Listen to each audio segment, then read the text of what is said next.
देखिए इसमें पूरी दुनिया में किस तरह से तहलका मचा हुआ है।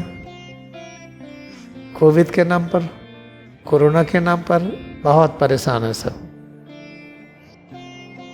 जैसे द्वापर की महिमा है कि प्रत्येक रचना का स्वागत करेंगे, तो इसकी यात्रा कहाँ से करेंगे, इसका अभ्यास कहाँ से करेंगे?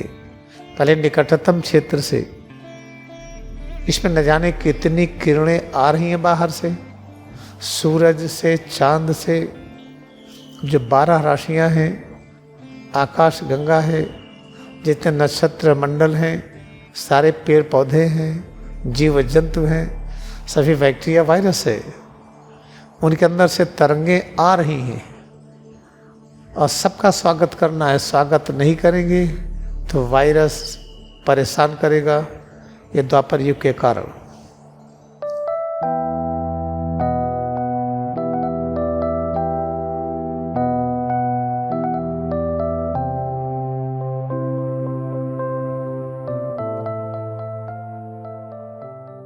आइए हम लोग फिर से हम बार बार याद दिलाते हैं कि केवल हमारा रेफरेंस स्क्रिप्चर, रेफरेंस धर्म ग्रंथ इस समय कैवल्य दर्शनम होली साइंस।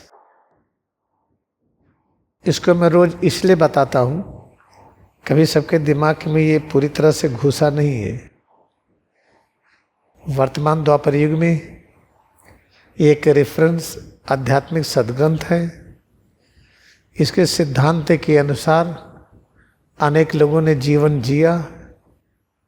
ऐसे अनेक ऋषि मुनि कौन कौन इसके अनुसार जीवन व्यतीत किए, उनके बारे में इसमें आपको मिलेगा। योगी कथामृत और ऑटोबायोग्राफी ऑफ योगी में इसमें कुछ चीज़ें हमेशा रह जाती हैं। कुछ भी लिखो, क्या खाएं पिए कैसे रहें, इसके लिए थोड़ा प्रयास हुआ कि अमेरिका कनाडा में जो 1994 से 2006 तक जो भिन्न भिन्न स्थानों पर आहार विज्ञान के बारे में हमने बताया था, उसका एक संक्षेप में एक पुस्तक भी है। इसमें 3-4 चैप्टर जोड़ना है, जिसके बारे में हम अभ्यास करा चुके हैं। जब 3-4 चैप्टर जुड़ जाएगा तो अपने में एक बहुत ही अच्छी सद्ग्रंथ होगी आहार विहार के बारे में। तो इसको जानते हुए हम चिंतन करें। हम सोचते हैं कि नहीं, हम तो फॉलो करते हैं होली साइंस, लेकर के चलते भी हैं, हमारे कमरे में भी है, टेबल पर भी है, जहाँ जाते हैं हमारे साथ होती है। ठीक है, हम प्रयत्न करते हैं। जब प्रयत्न करने में इतने लीन हो जाएं कि स्वामी तेश्वरगिरी वैसे ही प्रकट हो जाएं, जैसे रीजेंट होटल में परमहंस योगानंद के सामने प्रकट हुए थे, तब स्पष्ट होगा कि हमारी भक्ति पूर्ण है। ऐसा होने में कठिनाई नहीं है, आसान है। बशर्ते हम क्रियायोग ध्यान करें और इसमें जो कुछ भी लिखा उसके बारे में चिंतन करें। हम रोज बताते हैं आपको थोड़ा थोड़ा, उसके बारे में और ध्यान से देखें। इसमें वर्णन है कि वर्तमान समय द्वापर युग है। द्वापर युग का कौन सा चरण है? आरोही। पिछला जो द्वापर था जिसमें योगेश्वर कृष्ण थे, वो अवरोही था, डिसेंडिंग। सत्यकाल, त्रेता, द्वापर, कलि, फिर कलि का आरोही क्रम, फिर आरोही द्वापर। हम लोग आरोही द्वापर में हैं। फिर आरोही त्रेता आएगा, फिर आरोही सतयुग आएगा। इस द्वापर युग की महिमा क्या है? कलयुग में क्या था, इसको हमने कई बार समझाया भी है। घर में अगर कोई बाबा हैं, दादा हैं, बड़े पिताजी हैं, जो घर के मालिक हैं, घर में आ जाएं, सब बच्चों की सीटी सटाके बंद। अगर सास बैठ गई तो सारी बहू चुप। जो पूरे गांव घर में सबसे अधिक उद्दंड खुराफाती, हिंसा में लीन, वो कहे जाते थे जमींदार, जो आतंक करके कितने गांव को अपने कब्जे में किया। तो कहते थे हमारे पास इतने गांव हैं।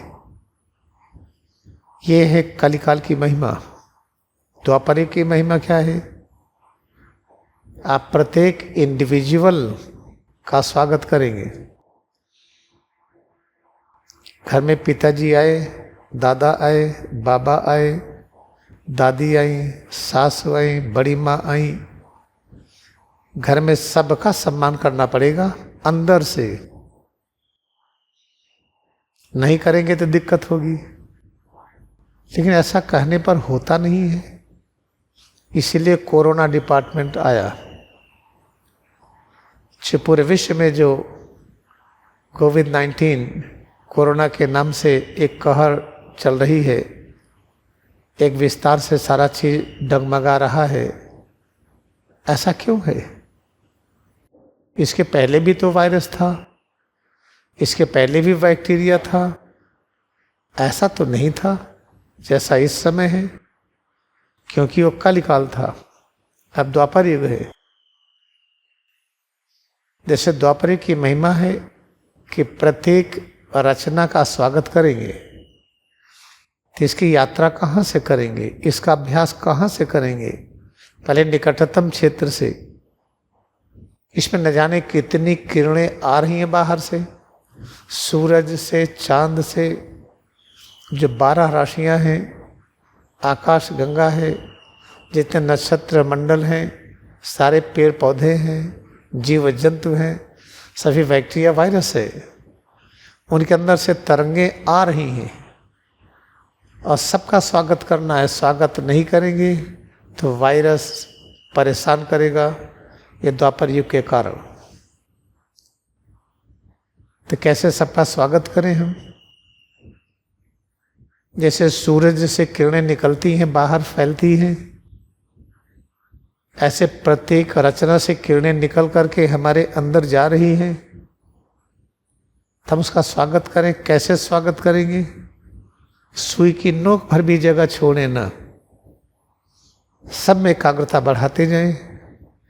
पैर की अंगुली से कमर तक एक एक बिंदु, एक एक जगह में एकाग्र हो। वहीं से प्रवेश हो रहा है, उनका स्वागत करिए। जैसे गर्मी है, लगता बड़ी गर्मी है, एयर कंडीशन चल गया, बड़ा अच्छा लगा। अच्छा नहीं लगा। ये गर्मी के वातावरण में अपने अंदर कुछ प्रवेश कर रहा है, हम उसको स्वीकार नहीं कर रहे हैं, तब क्या होगा? वायरस का प्रकोप। हम कितना स्वीकार करें? जब आप अभ्यास करेंगे, जैसे आपने किया था अभी, सिर और रीढ़ में एकाग्रता बढ़ाते हुए, श्वास दर्शन करते हुए, भ्रूमध्य पर एकाग्रता बनाए रखे, सिर से पैर की उंगली तक एक एक जगह में एकाग्र हो रहे हैं। जो कुछ अनुभव हो रहा स्वीकार करें। अनुभूति है क्या? ये ब्रह्मांड के सभी रचनाओं से आगमन हो रहा है।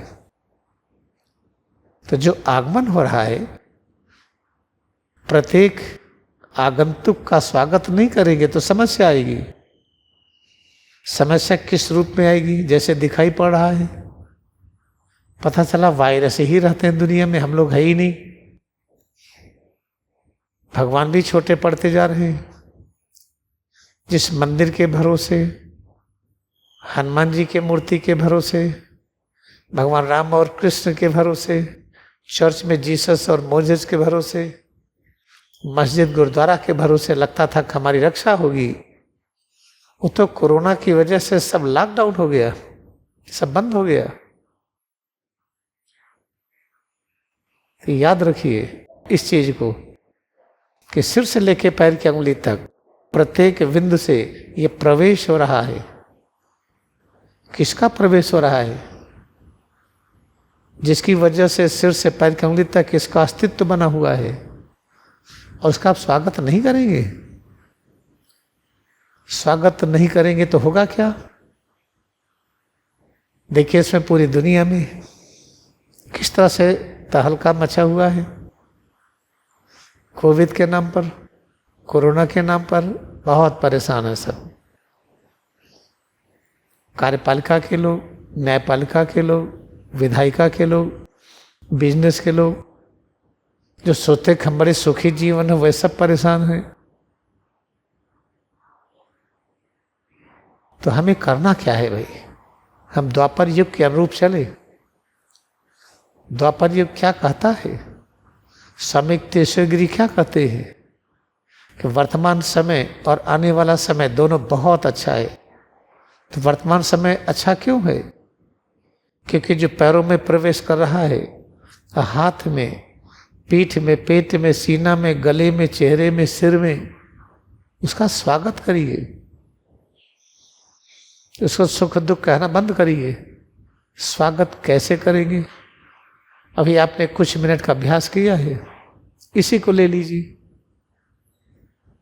दिन में 4-5 बार यही करिए, तो स्वागत हम करने लगेंगे। वर्तमान युग के अनुसार हम जीने लगेंगे, फिर हर प्रकार के डर से मुक्त हो जाएंगे, वायरस और बैक्टीरिया के प्रकोप से, और हम पूरी तरह से सुरक्षित अनुभव करेंगे। इस तरह से याद रखिए, जो बहुत ही महत्वपूर्ण है कि सिर से लेकर के पैर की अंगुली तक इसमें एकाग्रता बढ़ाइए। सुई की नोक भर भी जगह न छोड़िए, वहीं से प्रवेश हो रहा है उस आतिथ्य का, उस अस्तित्व का, जो अस्तित्व सिर से पैर की अंगुली तक इस रूप में प्रकट हो रहा है।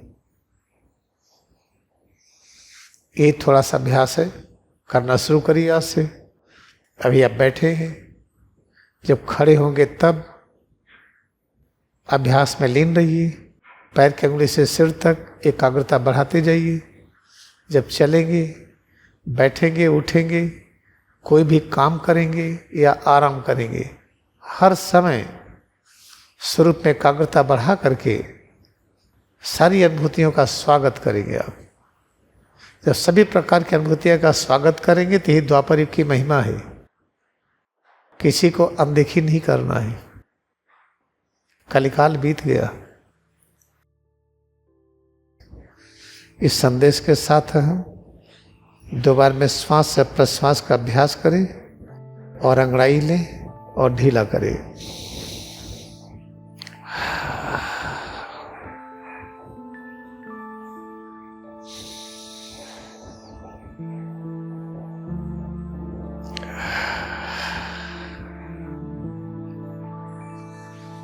क्रिया योग में हम अपनी भक्ति को नमन करें।